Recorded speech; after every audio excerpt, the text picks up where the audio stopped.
Join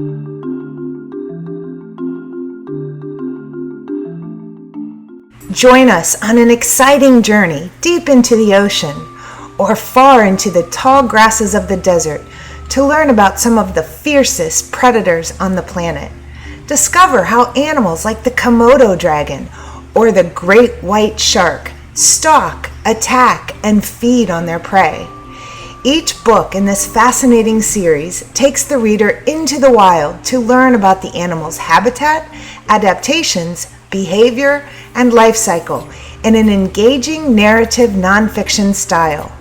Captivating stories, stunning full-colored photographs, informative captions, and maps present information with excitement and intrigue.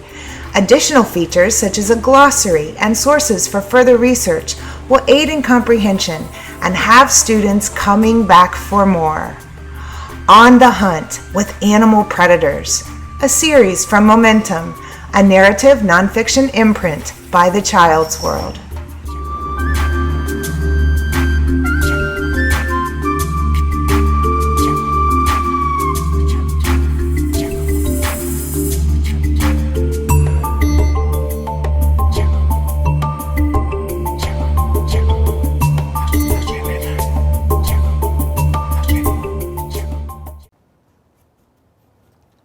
We found that a tiny songbird mimics the alarm calls of other species to deceive predators attacking their nest. It's mimicking so-called hawk alarm calls of other species which normally signal that there's a very dangerous predator nearby, which the predator attacking the nest itself is also vulnerable to. The main nest predator in the Botanic Garden are pied currawongs, which are a crow-like bird that are voracious predators of nestlings. They eat literally kilos of nestlings that they feed to their own young. We set up an artificial nest and trained currawongs to come in and feed from pseudo-nestlings, pieces of chicken meat, and then played back the thornbill parents' calls when they're about to take another piece of chicken. The predator firstly pauses, looks around, and then sometimes even flies away. In the meantime, the nestlings have an opportunity to flee the nest and hide in bushes nearby. Well, I was taking a group of undergraduate students on a totally unrelated project where we had a stuffed owl in the bushes here, and I kept hearing the sounds of birds that I couldn't see. And eventually I realized that the brown thornbill was mimicking the calls of a variety of other species.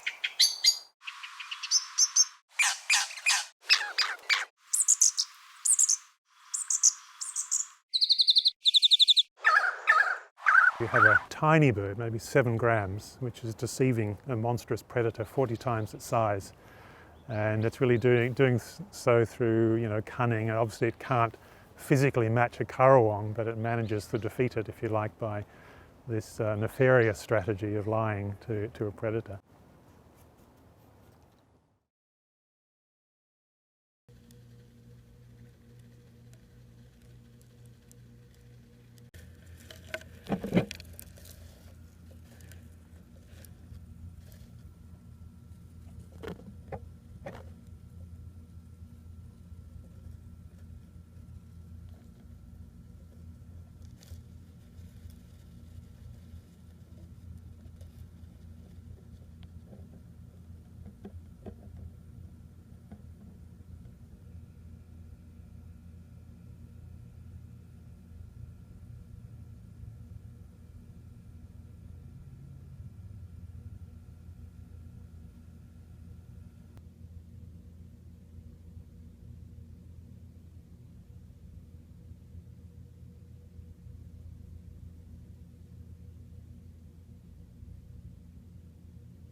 From the perspective of the predator, we're trying to really investigate what seems to be a very simple question on the surface, but until recently has been pretty tough to answer, and that question is, on average, how many fawns does a wolf kill during the summer? On average, how many fawns does a bear or a coyote or a bobcat kill during the summer? The way we do that is we capture these predators and we fit them with GPS collars, and these GPS collars are designed so they collect locations very frequently, every 15 minutes. And the collars are also set up so that we can download those data remotely. So we can get up in an airplane, we can fly over an area that has a collared wolf or a collared bear, and we can send that collar a signal and it transmits the data to us in the plane.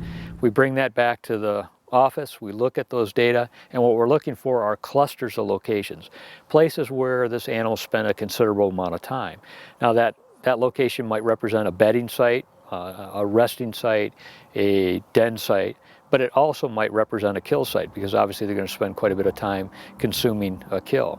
And so we then go in and search these clusters to determine whether or not it's a kill. And in that way, we can estimate the rate at which these different species kill fawns during the summertime.